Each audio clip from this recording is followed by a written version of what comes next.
Smaller and more agile than the Borg cube, this sphere made its debut in the best of the Next Generation movies, Star Trek First Contact. Almost as quickly as it traveled back in time to 2063, the original sphere was destroyed by Picard and the Enterprise E, leaving several Borg drones on ice in the Arctic, a story thread that would be followed up on in a second season episode of Enterprise called Regeneration.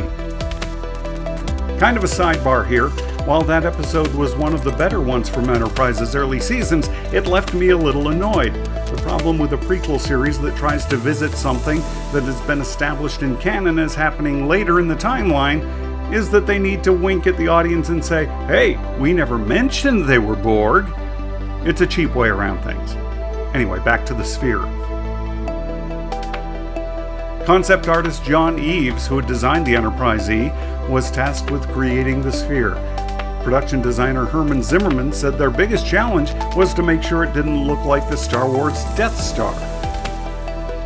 So, they took elements from, of all places, the Borg cube's utilitarian look.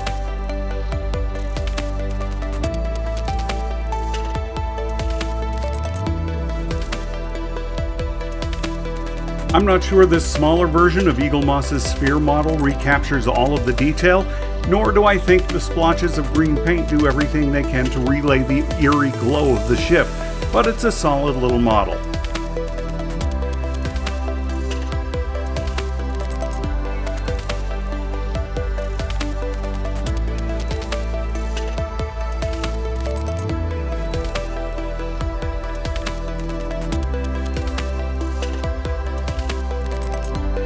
Thanks for stopping by this week. I'm not going to beg you to like, not going to beg you to subscribe, not going to beg you to leave a comment or turn on notifications. Nope. Just not going to do it. See you next Wednesday.